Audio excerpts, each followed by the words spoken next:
Dear students, हम लोग पिछले क्लास में जैसा कि हमें याद है कि निम्न जाति आंदोलन पर पढ़ रहे थे। इस क्रम में हम लोगों ने देखा था कि दक्षिण भारत के जो निम्न जाति आंदोलन थे, खास तौर से केरला का इझावा आंदोलन और तमिलनाडु का पुलैया आंदोलन, इसको बड़े पैमाने पे हम लोगों ने देखा था। अब आज के क्लास में हम लोग जो देखने जा रहे हैं वो है महाराष्ट्र का निम्न जाति आंदोलन।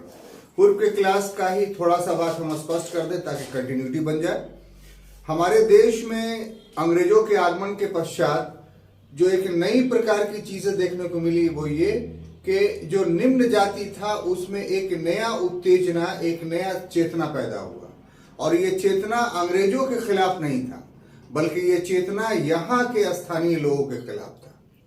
और उसका कारण ये था कि जो जाति व्यवस्था हमारे देश में थी, जो वर्ण व्यवस्था हमारे देश में थी, उसमें अनुसूचित जाति कहे जाने वाले लोगों के ऊपर बहुत सारी नियोक्ताएं लाद दी गई थी। उन नियोक्ताओं में सबसे महत्वपूर्ण नियोक्ता जो था वो मंदिर में प्रवेश नहीं देने का, तालाबों का प्रयोग नहीं करने का, सार्वजनिक स्थान पे इस्तेमाल नहीं करने का, और साथ ही साथ छुआछूत एक बहुत बड़ा रोग के रूप में उभर करके सामने आया था। तो पूर्व के क्लास में हम लोगों ने देखा कि किस प्रकार से केरला में और किस प्रकार से तमिलनाडु में निम्न जातियों ने या अनुसूचित जातियों ने आंदोलन किया। आज का क्लास जो हमारा केंद्रित होगा वो केवल और केवल महाराष्ट्र पे, क्योंकि आप अच्छे तरीके से जानते हैं कि हमारे देश में जो लो कास्ट मूवमेंट हुआ है वो सर्वांगीण नहीं हुआ है, पूरे भारत में नहीं हुआ है, बल्कि और सभी जातियों में नहीं हुआ है, बल्कि विशेष जातियों में हुआ है, विशेष क्षेत्र में हुआ है। इसी कारण से हम लोग इसको टुकड़ों टुकड़ों में अध्ययन कर रहे हैं। तो आज का जो हमारा क्लास होगा अध्ययन का वो केवल और केवल महाराष्ट्र होगा। क्लियर कि महाराष्ट्र में अनुसूचित जाति ने या निम्न जाति ने या लो कास्ट ने किस प्रकार से मूवमेंट किया, क्यों किया, क्या इसके प्रभाव पड़े। तो शुरू करते हैं। तो जहां तक महाराष्ट्र का प्रश्न है तो इसमें शुरुआती बात जो आपको समझनी है वो ये कि शब्द इस्तेमाल किया गया है दलित। क्या चीज? दलित। तो सबसे पहले ये देखें कि दलित होता क्या है, ये शब्द आया कहां से। तो दलित जो शब्द है वो एक मराठी शब्द है। कैसा शब्द है? मराठी। ये एक मराठी शब्द है। और इस मराठी शब्द का ये सारा चीज देखिए, पढ़ने का तरीका अभी थोड़ा हम लोग को चेंज करना पड़ेगा। वो चेंज इस मामले में कि बीपीएससी में तो ऑप्शनल के रूप में ये खत्म हो गया है, तो उससे ये कि एकदम इतिहास महत्वहीन हो गया है, ऐसा बात नहीं है। तो हम लोग देख रहे थे कि जो दलित शब्द है ये कहां से आया, क्यों आया, आखिर आज हम कैसे पढ़ते हैं इसे। तो ये बहुत पुराना शब्द नहीं है, बल्कि आप कहिए कि 20वीं शताब्दी में प्रयुक्त शब्द है। 20वीं शताब्दी का समझ रहे हैं, 1900 ईस्वी के बाद का जो पीरियड होगा उसको हम लोग 20वीं शताब्दी बोलेंगे। तो 20th सेंचुरी 20वीं शताब्दी में दो शब्द उभर करके हमारे देश में आए जो कि पहले नहीं थे। एक शब्द दलित था और दूसरा शब्द हरिजन था। तो पहले इन शब्दों के प्रयोगकर्ता के बारे में और इन शब्दों के अर्थ के बारे में हम लोग जानेंगे। जो दलित शब्द है उसका जो प्रयोग जिस व्यक्ति ने किया था उसका नाम था भीमराव अंबेडकर, और हरिजन शब्द जिस व्यक्ति ने प्रयोग किया था उस व्यक्ति का नाम था महात्मा गांधी। अब प्रश्न ये उठता है, और दोनों एक ही लोगों के लिए इस्तेमाल किया गया, और वो लोग कौन थे? अनुसूचित जाति, शेड्यूल कास्ट। ये तो कंसेप्ट क्लियर है ना कि शेड्यूल कास्ट या शेड्यूल ट्राइब्स का मतलब क्या होता है, डू यू नो? तो अब क्यों प्रयोग किया गया एक ही जाति के लिए दो नाम? अंबेडकर के द्वारा अनुसूचित जाति के लिए दलित शब्द इस्तेमाल किया गया, और महात्मा गांधी के द्वारा अनुसूचित जाति के लिए, शेड्यूल कास्ट के लिए जो है हरिजन शब्द इस्तेमाल किया गया। तो इसके पीछे दोनों का सोच उत्तरदायी था। दोनों का सोच क्या उत्तरदायी था कि भीमराव अंबेडकर जो अनुसूचित जाति थे उसको हिंदू समाज का अंग नहीं मानते थे। महात्मा गांधी अनुसूचित जाति को हिंदू समाज का अंग मानते थे।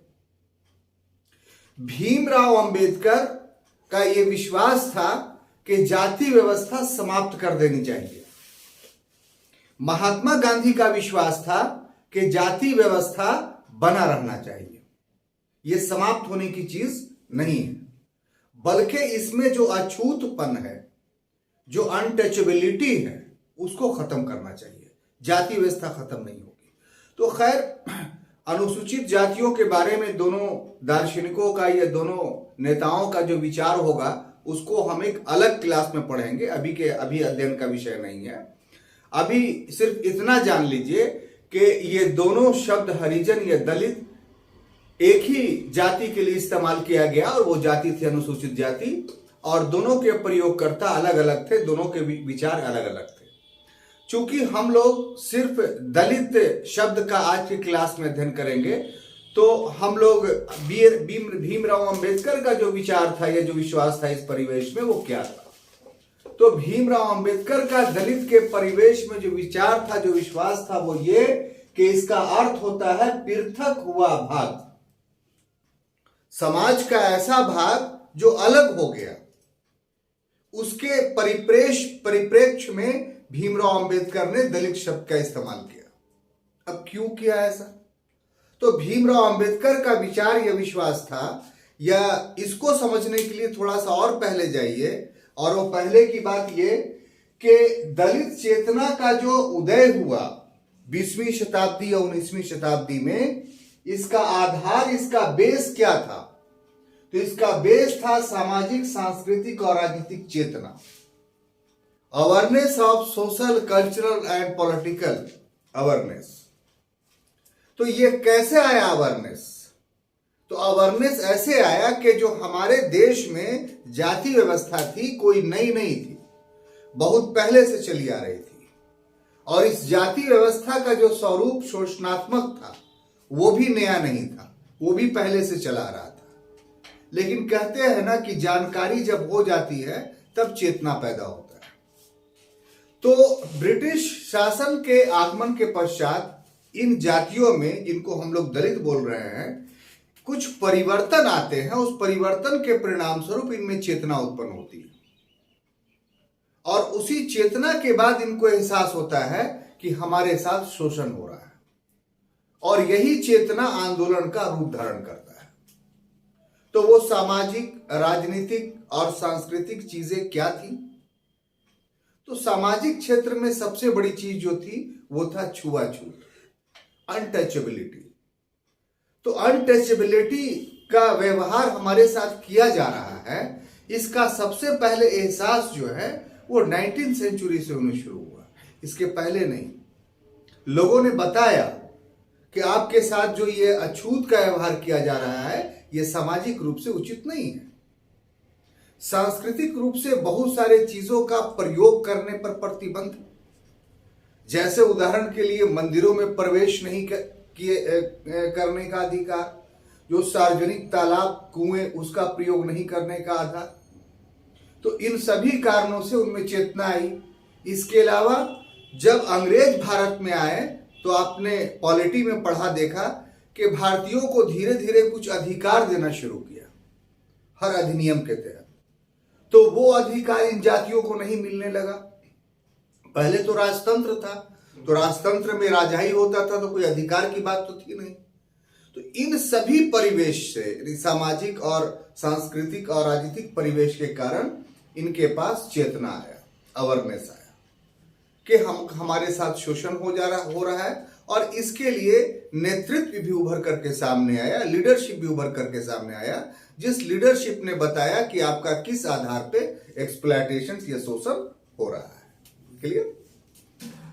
अब देखिए, इसके लिए एक शब्द है आदि आंदोलन, ठीक है, यानी अर्ली रेवोल्यूशन। ये क्या शब्द है? इसके पीछे कौन सा तथ्य छुपा हुआ है?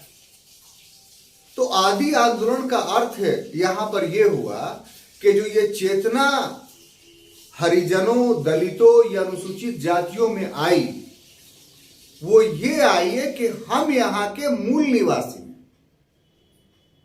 हम यहां के मूल निवासी हैं। और जब हम थे और विदेशी लोग नहीं आए थे, यहां पर विदेशी का अर्थ इनके पास है आर्य। अगर आर्य लोग नहीं आए थे तो हमारे देश में जाति व्यवस्था नहीं थी, हम लोगों के बीच कास्ट सिस्टम नहीं था। जब आर्य लोग भारत में आए तो अपनी सर्वोच्चता स्थापित करने के लिए इन्होंने जाति व्यवस्था नामक एक नवीन संगठन की नींव डाली।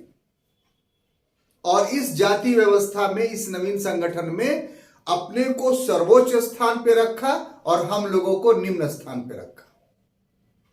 तो अब करना यह है कि जो पूर्व की स्थिति थी, यानी जब आर्य लोग नहीं आए थे, उसके पहले का जो समाज था, उस समाज को स्थापित करने के लिए आंदोलन किया जाए।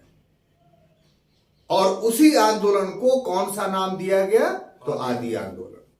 तो केरल का आंदोलन इझावा आदि आंदोलन था, तमिलनाडु का आंदोलन पुलैया आदि आंदोलन था, आंध्र प्रदेश का आंदोलन आंध्र प्रदेश आदि आंदोलन था, महाराष्ट्र का आंदोलन महार आदि आंदोलन था। बात समझ में आ रही कि नहीं?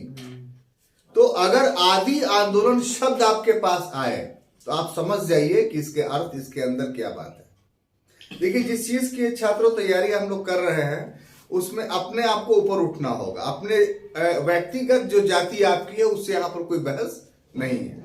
किताबों में क्या लिखा हुआ है वो हम लोग को जानना है, समझना है। आपका व्यक्तिगत विचार क्या है वो एक अलग मायने रखता है।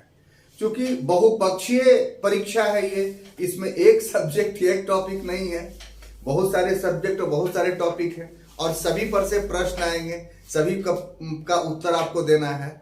तो अगर इस झमेले में रहिए कि हमारे मानसिकता के अनुरूप टॉपिक है कि नहीं, तो फिर पढ़ नहीं पाइएगा। ठीक है, तो हम लोग उसी ढंग से पढ़े और समझे। तो अभी तक बात हमने यहां तक समझाई, यानी एक प्रकार का इंट्रोडक्शन दिया महाराष्ट्र आदि आंदोलन के परिवेश में। अब देखिए टॉपिक पर अब हम आते हैं कि महाराष्ट्र में जो दलित चेतना या निम्न जाति चेतना या दलित आंदोलन जो हुआ, उसमें 4 नाम आपको पढ़ने हैं। कितने? 4। सबसे पहले ये 4 नामों को अपने मस्तिष्क में बैठाइए, तब उसका एलोब्रेशन हो जाएगा। तो आज ही क्लास में आपको सारी बातें समझ में आ जाएगी। उसमें छात्रों पहला नाम है गोपाल बुआ कृष्ण वलंगकर। पहला नाम क्या है? गोपाल बुआ कृष्ण वलंगकर। हाँ, 4-5 बार बोलिए। गोपाल बुआ कृष्ण वलंगकर। गोपाल बुआ कृष्ण वलंगकर। गोपाल बुआ कृष्ण वलंगकर। पहली बार नाम सुनते होंगे आप लोग ये। अगर निम्न जाति आंदोलन में तो BR अम्बेडकर, इसके अलावा और कोई नाम नहीं। बहुत हुआ तो फूले का नाम आप सुनते होंगे। लेकिन वास्तविक बात है कि गोपाल बुआ कृष्ण वलंगकर पहले व्यक्ति थे जिन्होंने महाराष्ट्र में निम्न जाति आंदोलन को जन्म दिया। दूसरा नाम ज्योतिबा राव फूले। पहला नाम क्या? गोपाल बुआ कृष्ण वलंगकर। दूसरा नाम कौन? ज्योतिबा राव फूले। और तीसरा नाम भीमराव अंबेडकर। कौन? भीमराव अंबेडकर। और चौथा नाम हमने नहीं लिखा बोर्ड पर, जगह की कमी की वजह से, उसको ऐसे ही याद कर लीजिए। वो था विनायक दामोदर सावरकर। क्या नाम था? विनायक दामोदर तो सावरकर। पहले 4 नाम याद कीजिए कि हम लोग को आज की क्लास में 4 नामों को दलित उत्थान के परिवेश में पढ़ना है। उसमें पहला नाम क्या है? गोपाल बुआ कृष्ण वलंगकर। क्या? गोपाल बुआ कृष्ण वलंगकर। गोपाल बुआ वलंगकर। गोपाल बुआ कृष्ण वलंगकर। दूसरा नाम क्या है? ज्योतिबा राव फूले। तीसरा नाम क्या है? अंबेडकर। BR अम्बेडकर, भीमराव अम्बेडकर। चौथा नाम विनायक दामोदर सावरकर। देखिए, पढ़ने का टेक्निक सीखिए। जब तक नाम पहले याद नहीं हुआ क्या जानना है हमको, तब तक फिर याद ही नहीं होगा। तो एक बार फिर दोहरा दीजिए। 4 नाम कौन पढ़ना है आपको? गोपाल बुआ कृष्ण वलंगकर। दूसरा ज्योतिबा राव फूले। तीसरा BR अम्बेडकर। और चौथा सावरकर। विनायक दामोदर सावरकर। पूरा नाम विनायक दामोदर लोग उनको वीर सावरकर के नाम से भी जानते हैं। क्लियर? तो तो अब देखिए क्या हुआ दोस्तों कि गोपाल बुआ वलंकर ने क्या किया। तो ये महाराष्ट्र में निम्न जाति या दलित जाति आंदोलन के जन्मदाता थे, फादर कह लीजिए। ये महार जाति के थे जिसके भीमराव अंबेडकर थे। इस पे क्वेश्चन पूछ सकता है इन्होंने किया क्या। तो इन्होंने किया ये कि सबसे पहले एक संस्था बनाया और उसके बाद एक समाचार पत्र निकाला। संस्था का जो नाम था वो था अनार दोष परिहार मंडली। ये अनार दोष परिहार मंडली जो था वो क्या था, संस्था था। किस लिए, तो आदि आंदोलन को चलाने के लिए। आदि आंदोलन क्या था तो पूर्व में बता चुके हैं। और जो पुस्तक इन्होंने लिखी वो विटाल विध्वंस। कौन सी पुस्तक लिखी, विटाल विध्वंस। और इसमें जो गोपाल बुआ कृष्ण वलंकर ने जो रेगुलेशंस चलाया, जो आंदोलन चलाया, उसका मूल थीम क्या था, किस बात को लेकर करके वो प्रचारित कर रहे थे। तो उनका बात था कि जो अस्पृश्यता थी, अनटचेबिलिटी थी, मतलब छुआछूत जो था, उनका कहना था कि मानव कृत है, ईश्वर कृत नहीं। ईश्वर ने पैदा नहीं किया है छुआछूत को। अब देखिए कि ये कितनी बड़ी बात थी। इसको समझाने के लिए आपको एक एग्जांपल्स देते हैं। देखिए 1992 का वर्ष था। हमारे देश के प्रधानमंत्री पामुलपति वेंकट नरसिम्हा राव थे। अपने शासन के आरंभ में उन्होंने एक बहुत महत्वपूर्ण एक विधेयक पारित किया भारत में, और वो विधेयक था कि महिला उन्मूलन प्रथा अधिनियम। ठीक है, यानी महिला उन्मूलन प्रथा अधिनियम का अर्थ क्या हुआ कि इसके पूर्व जो था वो डोम जाति के जो पुरुष और महिलाएं होती थी तो कमाऊ पखाना होता था। कमाऊ समझते हैं ना, नहीं आप लोग नहीं देखे होंगे। संडास का नाम सुने होंगे लेकिन देखे नहीं होंगे।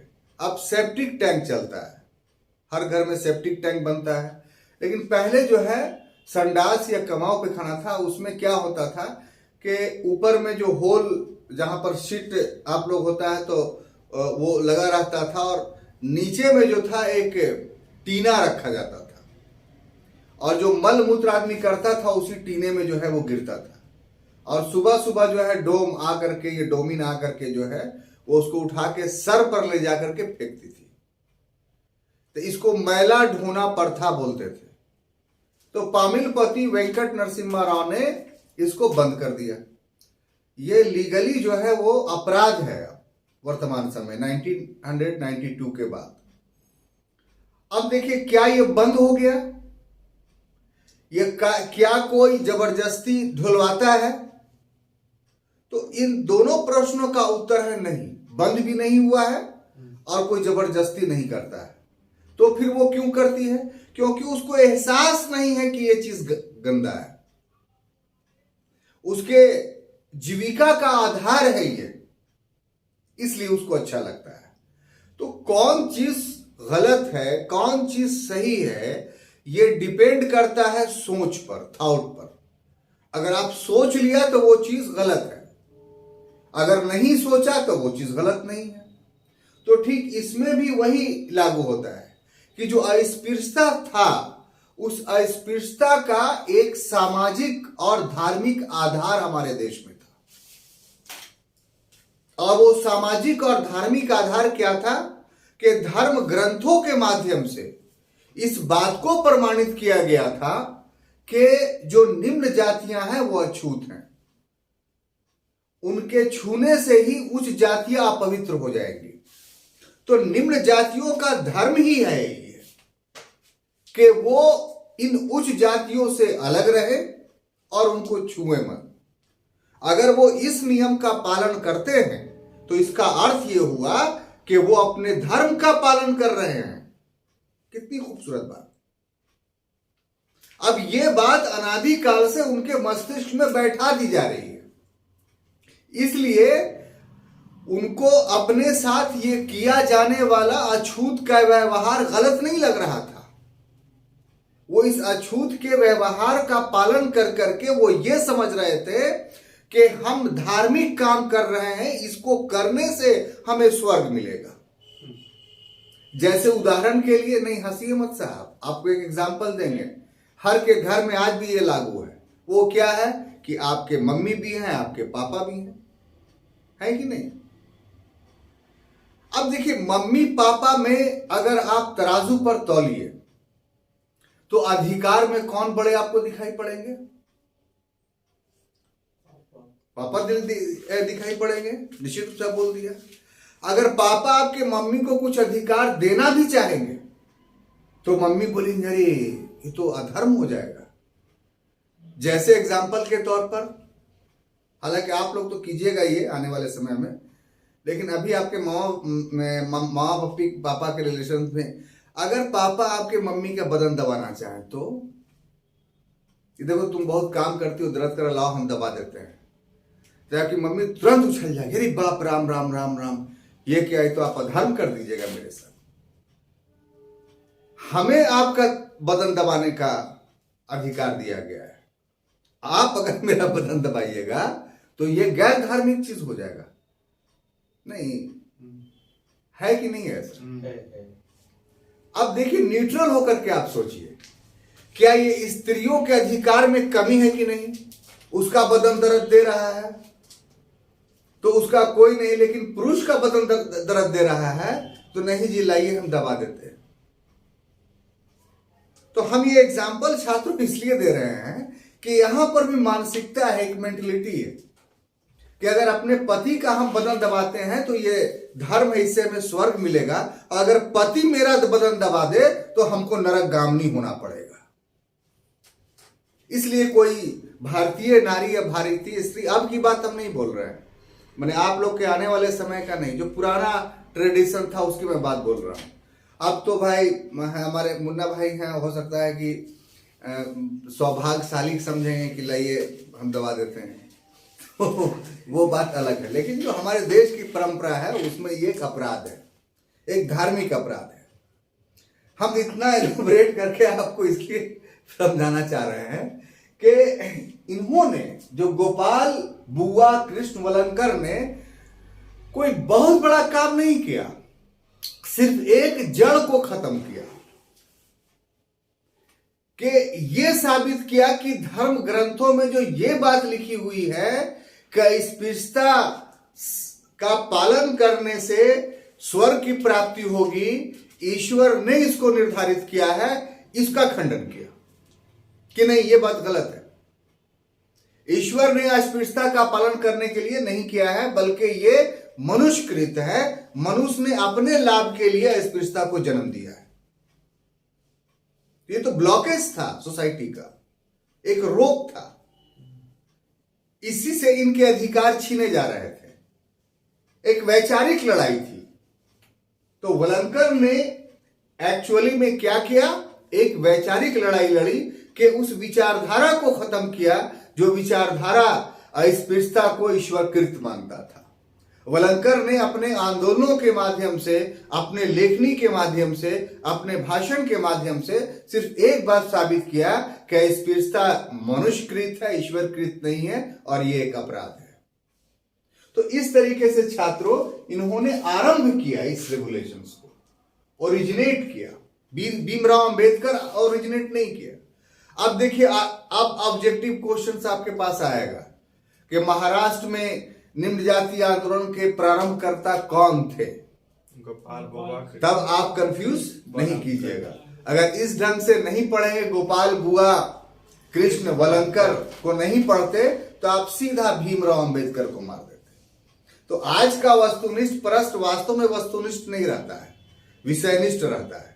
इसलिए हम लोग विषयनिष्ठता के आधार पर भी पढ़ेंगे, ताकि वस्तुनिष्ठ बिल्कुल कंफर्म हो कि एकदम यही ओरिजिनल आंसर है।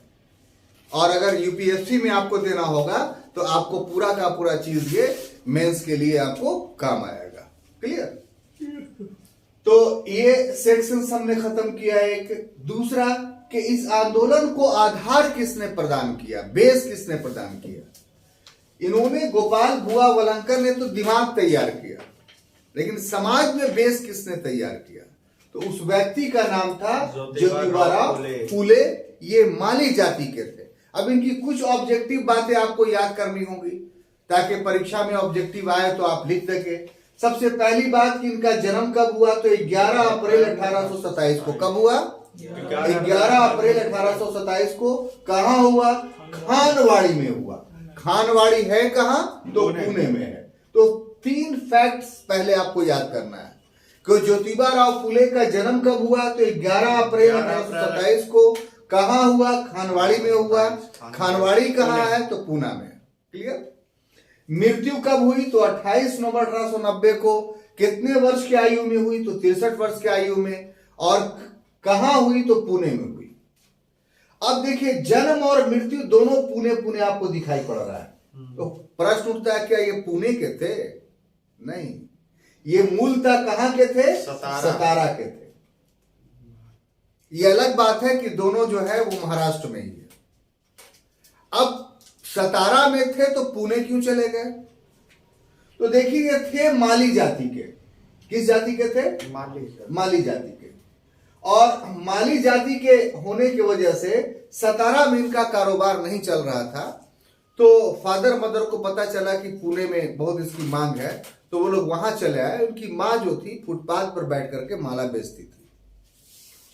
तो इसलिए इनका जन्म जो है सतारा में ना होकर करके माली में हो, पुणे में हुआ। और इस तरीके से पूरा परिवार जो है सतारा से पुणे अपने जीविका के कारण जो है माइग्रेट कर गया, आवर्जन कर गया या परवर्जन कर गया। क्लियर? तो फिर से जन्म कब हुआ? तो 11 अप्रैल 1827 को। कहां? खानवाड़ी में। खानवाड़ी कहां है? पुणे में। मृत्यु कब हुई? तो 28 नवंबर 1890 को। कब? 63 वर्ष की आयु में। कहां? पुणे में। पिता का नाम गोविंदराव था और माता का नाम चिमनाबाई। पिता का नाम क्या था? गोविंदराव और माता का नाम चिमनाबाई। तो ये इनके व्यक्तित्व से जुड़े हुए कुछ प्रश्न थे। पत्नी का नाम सावित्रीबाई था और शादी इनकी जो हुई थी 1840 में हुई थी। कब हुई थी? 1840 में। व्यक्तित्व इनका क्या था कि इनको पढ़ने नहीं दिया जा रहा था। जो उच्च जाति के लोग थे, देखिए महाराष्ट्र में दिक्कत क्या थी पहले उसको समझ लीजिए। महाराष्ट्र में दिक्कत यह थी कि समाज पर चित्त पावन ब्राह्मणों का कब्जा था। ब्राह्मणों में चित्त पावन ब्राह्मण बहुत उच्च श्रेणी के थे और ये किसी भी प्रकार का अधिकार किसी को नहीं देना चाहते थे। सिर्फ ये नहीं कि निम्न जाति को, जो मराठे थे वहां के, तो मराठे तो निम्न जाति के नहीं थे। आप अगर मराठों को कहिए अपने राज्य के परिवेश में तो ओबीसी वाले थे मराठे। मराठे क्षत्रिय नहीं थे। शिवाजी क्षत्रिय नहीं थे। हम लोग जब मॉडर्न इंडिया पढ़ रहे थे तो आपको याद होगा, हमने बताया कि वो एक्चुअली में जो थे वो अपने आप को जोड़ते हैं वंशज के, वो मेवाड़ के जो आए थे अलाउद्दीन खिलजी के समय से उनके वंशज थे। लेकिन एक डिस्प्यूट है कि ये क्षत्रिय नहीं थे, हालांकि लोग अपने आप को मानते हैं। और यही वजह था कि उनका राज्याभिषेक जो है वो नहीं करवाया वहां के ब्राह्मणों ने, महाराष्ट्र के ब्राह्मणों ने। तो बनारस से ब्राह्मण को लेकर के गए थे शिवाजी और अपना राज्याभिषेक कराया था। ये सब पूर्व के क्लासों में देख चुके थे। तो ये झगड़ा महाराष्ट्र में बहुत पुराना है। तो जो ओबीसी को या कह लीजिए क्षत्रियों को नहीं लगा रहा है जो जाति, वो निम्न जाति वो कहां से लगाएगा? तो इसलिए ज्योतिबाराव फूले के सामने सबसे बड़ी जो समस्या थी वो समस्या क्या थी? शिक्षा की। अगर शिक्षा ग्रहण नहीं करेंगे तो फिर उनको समझ में कैसे आएगा कि हमारा शोषण हो रहा है? तो अंग्रेजों के बहुत सारे दुष्प्रभाव थे, लेकिन कुछ अच्छे प्रभाव भी थे। उन अच्छे प्रभाव में एक प्रभाव यह था कि निम्न जातीय वालों के बहुत सारे लोगों को एजुकेट किया इन्होंने। झारखंड में ही जो आप बिरसा मुंडा का नाम सुनते हैं, तो बिरसा मुंडा का भी जो उदय हुआ वो मिशनरी स्कूल की वजह से हुआ। वहां वो पढ़े, तब वो उन्होंने अपने लोगों को संगठित किया। तो ठीक उसी प्रकार से ज्योतिबाराव फूले में थे, उन्होंने ईसाई मिशनरियों से शिक्षा प्राप्त की। और शिक्षा जब प्राप्त की तो जो विचार उभर के अस्पृश्यता का उनके सामने आया, तो उन्होंने जानना चाहा कि आखिर हिंदू धर्म ग्रंथ में जो बातें लिखी गई हैं के निम्न जातियों के साथ अस्पृश्यता का व्यवहार किया जाना चाहिए, वो कितना हद तक सही है? क्या वास्तव में सही है या गलत है, और गलत है तो कैसे है? तो उनके पास अपना एक सोच नहीं था अभी कि वो इस प्रश्न का उत्तर दे पाते। तो ऐसी परिस्थिति में विल्सन और विलियम जोन्स उस समय बहुत बड़े राइटर थे, लिखने वाले थे, उनकी रचनाओं को पढ़ना शुरू किया। विल्किंस और विलियम जोन्स कौन थे? तो एक नाम आपने सुना होगा, Asiatic society, Bengal Asiatic society. शुरू में हमने पढ़ाया था जब एंशिएंट पढ़ा रहे थे कि 1784 ईस्वी में विलियम जोन्स ने कलकत्ते में एशियाटिक सोसाइटी और बंगाल की स्थापना की थी। उद्देश्य क्या था? तो उद्देश्य यह था कि जो भारत में ग्रंथ थे वो या तो संस्कृत में थे, या पाली में थे, या अरबिक में थे, या फारसी में थे उनके आने से पहले। और ये सारे के सारे लैंग्वेज वो नहीं जानते थे, और उनका मस्तिष्क हो गया कि भारत में हमें शासन करना है। तो शासन कैसे कीजिएगा जब तक यहां की बातों को आप नहीं जानेंगे तब तक? तो यहां की बातों के जानने का सबसे अच्छा साधन क्या है कि यहां की जो टेक्स्ट है, जो बुक है, वो पढ़िए। जैसे हमें आपके बारे में जानना है तो आपके अगर हैं अभी गए, पूछा भाई अपने परिवार के बारे में बताइए, तो कितना बताइएगा? लेकिन वहीं पर है कि आपने एक पुस्तक लिख कर रखी है, तो आप क्या कीजिएगा कि कितना हम बताया सर आपको, लीजिए पुस्तक, इसमें सारी बातें लिखी हुई। तो किसी चीज के बारे में जानने का सबसे अच्छा साधन जो है पुस्तक होता है। तो देश के बारे में यहां के लोगों से पूछ सकते थे, लेकिन कितना पूछते? ये अधूरा ज्ञान होता। पुस्तक में सारी बातें लिखी हुई थी, तो इसीलिए उनके सामने समस्या थी यहाँ की जानकारी के लिए कि ये पुस्तक उनके भाषा में नहीं थी। तो एशियाटिक सोसाइटी ऑफ बंगाल का विलियम जोन्स ने जो स्थापना किया, तो उसका उद्देश्य था भारतीय ग्रंथों का अंग्रेजी में अनुवाद। तो जब विलियम जोन्स ने, विल्किंस ने अनुवाद करना शुरू किया, तब यहाँ के सिस्टम्स के बारे में जानना कि क्या था, और जानने के साथ साथ उन लोगों ने अपनी टिप्पणी करनी शुरू कर दी कि ये मॉडर्निटी के हिसाब से, आधुनिकता के हिसाब से कितना सही कितना गलत है, क्या इस धार्मिक ग्रंथ में लिखी हुई बात को माना जाए या नहीं माना जाए। इन सभी बातों पर उसमें विचार विनिमय होने लगा। तो ज्योतिबा फूले ने विलियम जोन्स के इन्हीं सभी विचारधाराओं को पढ़ करके इस निष्कर्ष पर पहुंचे कि जो महाराष्ट्र में ब्राह्मणवादी व्यवस्था है, जो चित पावन ब्राह्मण ने जो व्यवस्थाएं स्थापित की हैं, वो पूरी तरीके से गलत है और इसको समाप्त होना चाहिए। तो उनके व्यक्तित्व के साथ ये चीजें जो है वो जुड़ी हुई हैं। अब जब ये जान गए तो क्या कहा कि ब्राह्मणों के प्रभुत्व को उन्होंने मानने से इनकार कर दिया कि ब्राह्मण हमसे सुपर है, ऐसा नहीं है। और साथ ही साथ कि हिंदू धर्म के रीति रिवाजों को उन्होंने अपनाने से इनकार कर दिया, क्योंकि ये वो रीति रिवाज थे जो माली जाति के या उनकी जाति के अवनति के कारण थे। अब यही दो चीजों के विचारधाराओं को आगे बढ़ाने के लिए उन्होंने प्रैक्टिकली क्रियात्मक काम क्या किया। तो सबसे पहले कि 1872 में 2 किताब लिखी। एक गुलामगिरी, जो अक्सर परीक्षा में आता है कि गुलामगिरी के लेखक कौन थे, और दूसरा जो है सक्त धर्म। इन पुस्तकों के माध्यम से जो है उन्होंने अपने विचार को व्यक्त किया। किस परिवेश में? तो महाराष्ट्र के जातीय आंदोलन के परिवेश में कि क्या करना चाहिए। अब वो माली जाति के लिए बाइबल हो गया, एक टेक्स्ट हो गया। आज जो निम्न जातीय आंदोलन के जो नेता हैं वो सब इन किताबों को ही अपने पास रखते हैं और उसी को गीता और कुरान मानते हैं।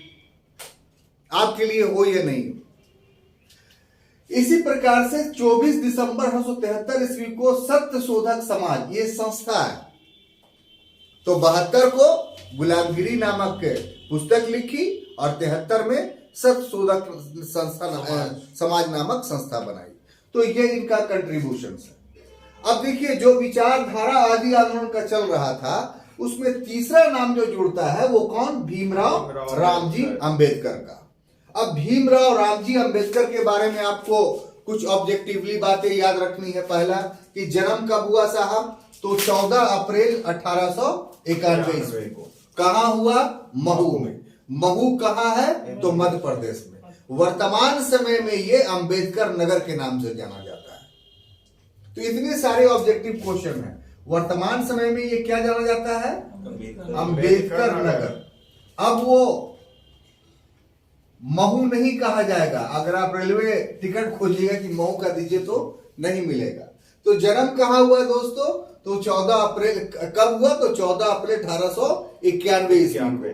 कहां हुआ? महू में। महू कहां है? मध्य प्रदेश में। और अब ये किस नाम से जाना जाता है? अंबेडकर नगर। क्लियर? मृत्यु कब हुई? तो 6 दिसंबर 1956 ईस्वी को। और ये कहां हुई? तो नई दिल्ली में। लेकिन समाधि नई दिल्ली में नहीं है, समाधि मुंबई में, यानी मरे वो दिल्ली में और लाश कहां ले जाया गया? मुंबई में। और जो समाधि स्थल है वो बड़ा ध्यान दीजिए कि उसको चैत्य भूमि कहा गया। इसके पीछे एक पृष्ठभूमि है। क्यों कहा गया चैत्य भूमि? जरा बताइए तो। सिर्फ रटने से काम नहीं चलेगा। आखिर उनके समाधि को चैत्य भूमि क्यों जोड़? आपको पता होना चाहिए कि अपने जीवन काल में इन्होंने नागपुर में एक भाषण दिया था। उस भाषण को बराबर यूट्यूब पर और फेसबुक पर आता होगा, आप लोग भी शायद सुने होंगे कि हिंदू धर्म में जन्म लेना मेरे अधिकार में नहीं था, लेकिन हिंदू धर्म में मैं नहीं मरूं ये मेरे अधिकार में है। अर्थात इस सेंटेंस से क्या लगता है कि उन्होंने हिंदू धर्म का त्याग कर दिया अपने जीवन के अंतिम क्षणों में। बने क्या? तो बौद्ध बने। तो ये शब्द जो चैत्य है ना, ये बौद्ध धर्म से लिया गया शब्द है। बौद्ध धर्म में 2 शब्दों का इस्तेमाल होता है, एक विहार और दूसरा चैत्य। तो विहार क्या था? विहार था जहां बौद्ध भिक्षु रहते थे। और चैत्य क्या था? तो वो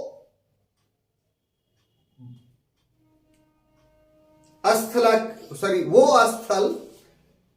या वो मॉन्यूमेंट या वो भवन कह लीजिए जो पूजार्थक इस्तेमाल किया जाता था।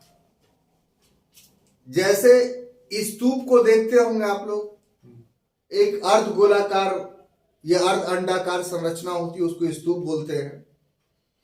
तो अगर वो स्तूप को पूजा जाए तो वही स्तूप क्या कहा जाएगा? चैत्य।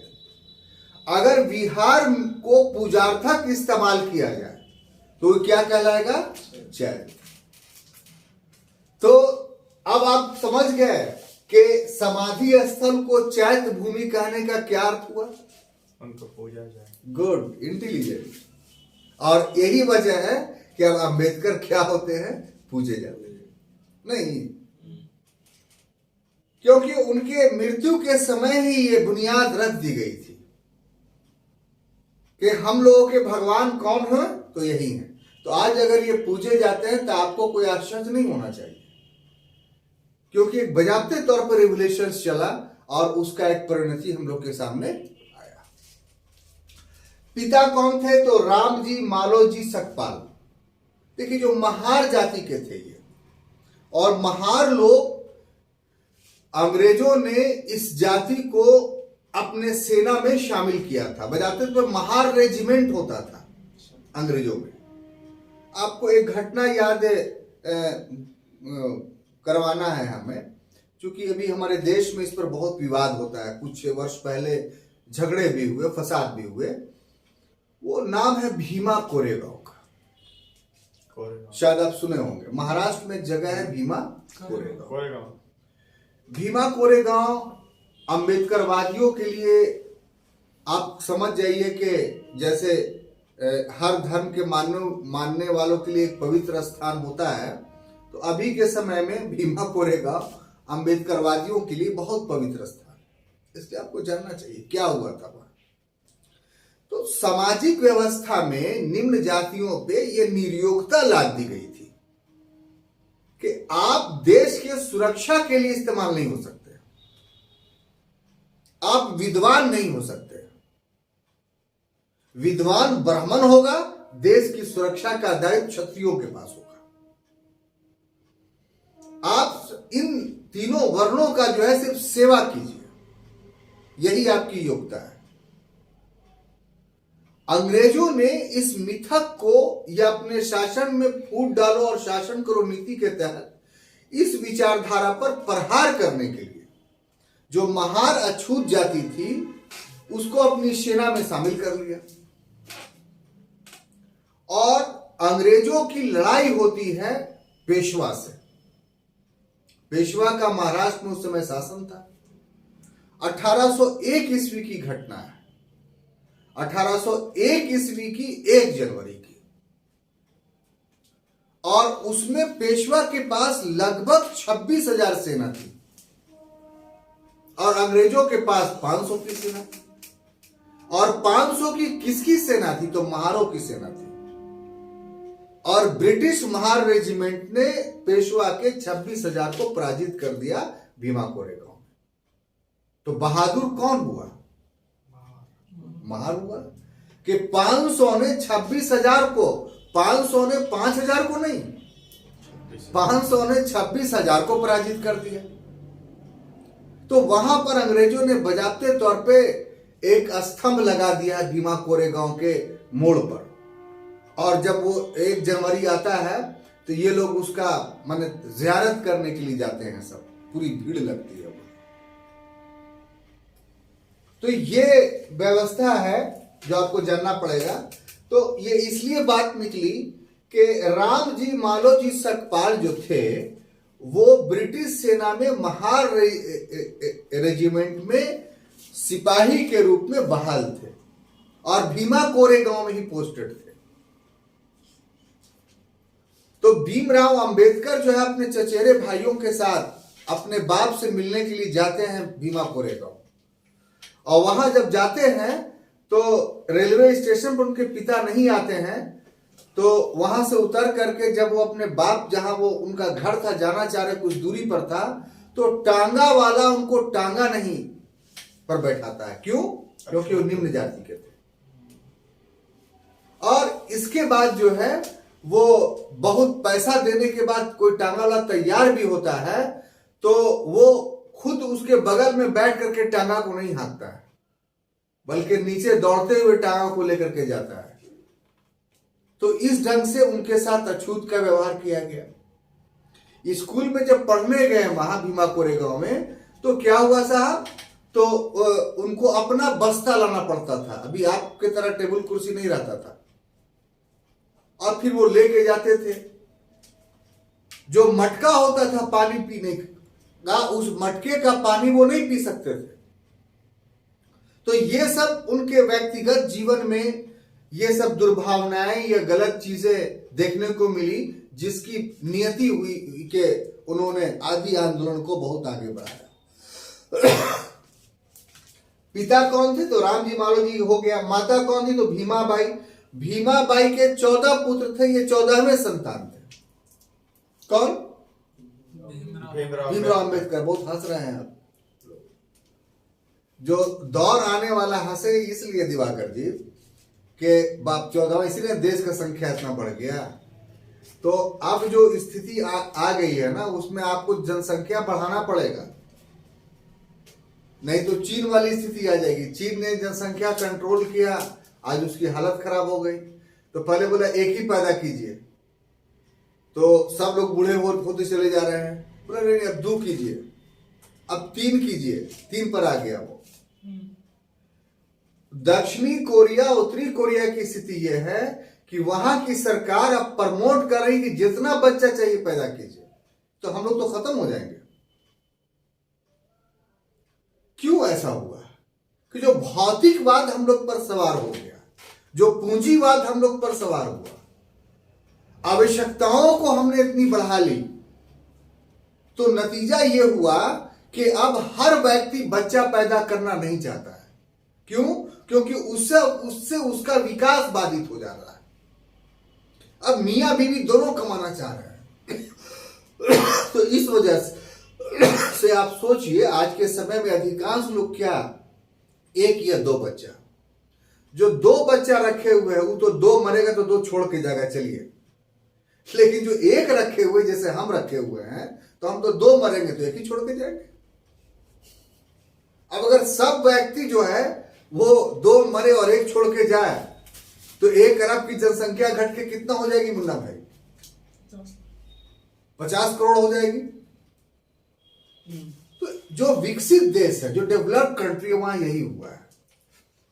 अभी क्या है, अमेरिका में, ब्रिटेन में बाहर के लोग ज्यादा है, अरब में बाहर के लोग ज्यादा है, क्योंकि उनकी जनसंख्या कम है। तो इसलिए पॉपुलेशन पर जब आप बात कीजिए तो अब आपको उस मानसिकता से बात नहीं करना पड़ेगा। अगर अध्येता है तब अब आपको कुछ सोचना पड़ेगा।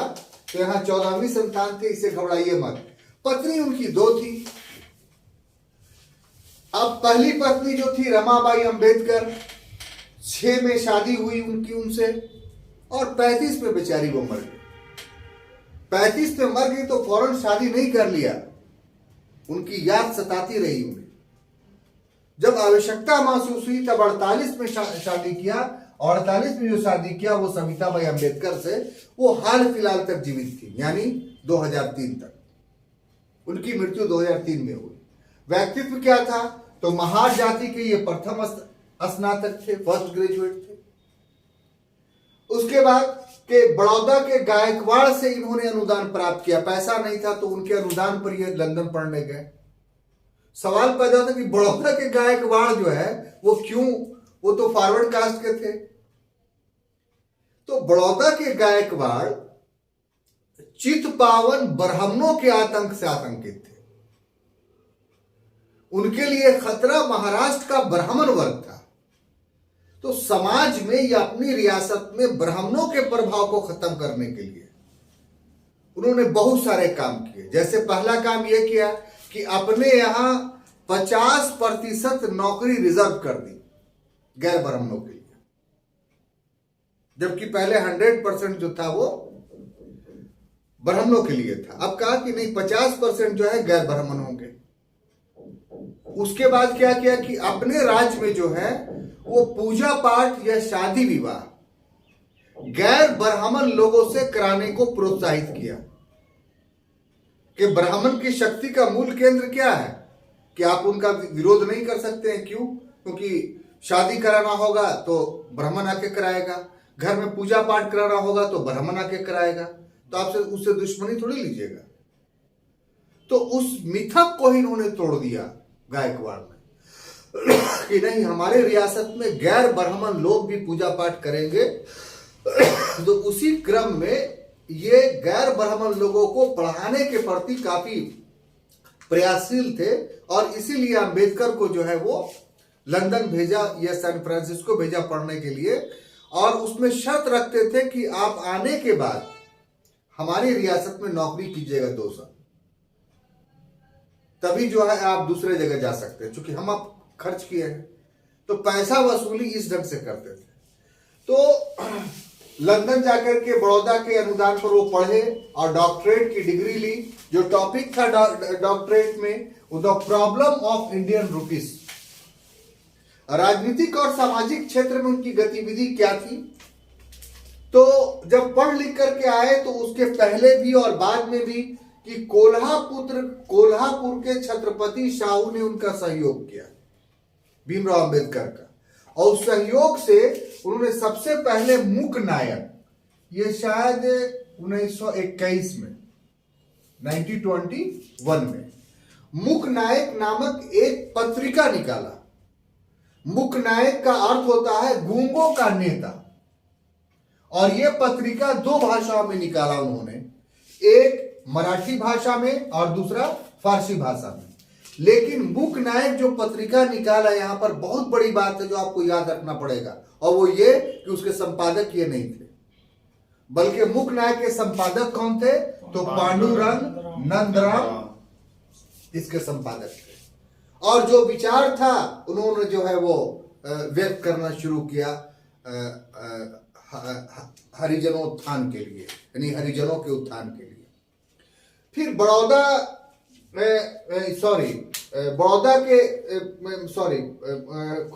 कोल्हापुर के छत्रपति साहू ने ही मनगांव एक जगह है वहां सम्मेलन किया और महार सम्मेलन, और उस सम्मेलन में स्वयं उपस्थित हुए और उपस्थित होकर के महारों को कहा कि ये बहुत सौभाग्य की बात है कि तुम लोगों को भीमराव अंबेडकर जैसा एक नेता मिला। यानी महारों को नेता प्रदान किसने किया था? तो साहू जी महाराज ने। ठीक है। अब 24 में इनसे प्रोत्साहित होकर के बहिष्कृत हितकारिणी सभा की स्थापना की, कहा? बंबई में। ये एक संस्था थी। उसके बाद 1927 में बहिष्कृत भारत समाचार पत्र निकाला और अपने विचारों को जो है फैलाना शुरू किया। ये सिर्फ महारों के प्रति ही आंदोलित नहीं थे भीमराव अंबेडकर, बल्कि श्रमिकों के लिए भी आंदोलन करना चाहते थे। तो श्रमिकों के लिए उन्होंने इंडियन पार्टी एक नया ऑर्गेनाइजेशन बनाया। महिलाओं के उत्थान की भी बात करते थे वो। उनके साथ सबसे बड़ी चीज जो जुड़ी हुई है वो है 1927 का महार आंदोलन। ये क्या था? अभी जो बंबई देख रहे हैं या मुंबई जिसको अभी वर्तमान समय में कहा जाता है, तो अब तो कोलाबा उसका एक इलाका हो गया मुंबई का। उस समय मुंबई से के किनारे एक गांव के रूप में था। अब तो मेन टाउन में कोलाबा है, समुद्री इलाका है। तो कोलाबा में एक चंदबार तालाब था। क्या नाम था? चंदबार तालाब। तो इस तालाब का उपयोग करने का अधिकार वहां के महारों को, यानी निम्न जातियों को नहीं था। ठीक है। 1921 ईस्वी में एक घटना घटी। कब? 1921 ईस्वी में, कि कोलाबा नगर पालिका जो थी उसने एक आदेश पारित कर दिया कि अब जो चंदबार तालाब है उसके पानी का उपयोग महार कर सकते हैं। ठीक है। इसका बहुत विरोध किया। किसने? वहां की उच्च जातियों ने, कि नहीं, हम नहीं करने देंगे ये। तब उसके खिलाफ 1927 ईस्वी में भीमराव अंबेडकर वहां पहुंचे और तालाब के पानी के इस्तेमाल करने के लिए एक तिथि निर्धारित की कि हम उस तालाब के पानी का इस्तेमाल करेंगे। क्यों? क्योंकि नगर पालिका ने हमें अनुमति दी है। अब इसके लिए पूरे महारों को एकत्र किया और सबको संदेश दिया कि हम लोग कभी भी हिंसा नहीं करेंगे, बल्कि वो कितना भी रोकेंगे हम लोग तालाब पर जाकर के पानी पिएंगे। तो 1927 में वो जाकर करके एक चुल्लू पानी लेकर के पीते हैं। इसी को महार आंदोलन बोला जाता है। तो इतिहासकारों ने कहा कि भारतीय इतिहास में राजनीति के क्षेत्र में गांधी जी का जो महत्व, राजनीति के क्षेत्र में जो महत्व गांधी जी के दांडी मार्च का है, तो सामाजिक क्षेत्र में भीमराव अंबेडकर के का जो महार आंदोलन था उसका भी स्थान सामाजिक क्षेत्र में वही है।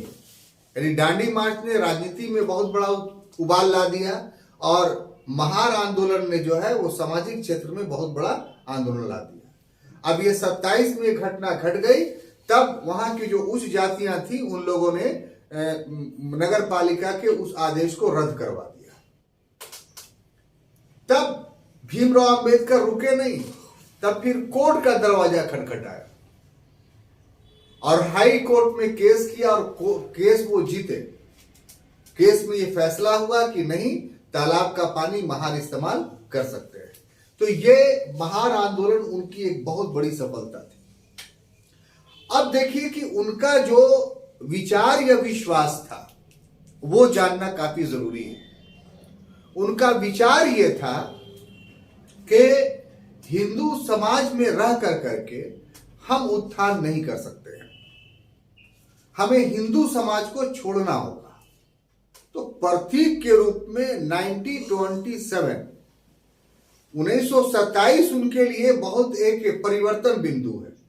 1927 से पहले वो हिंदू समाज के पक्षधर थे और मंदिरों में प्रवेश का आंदोलन चला रहे थे।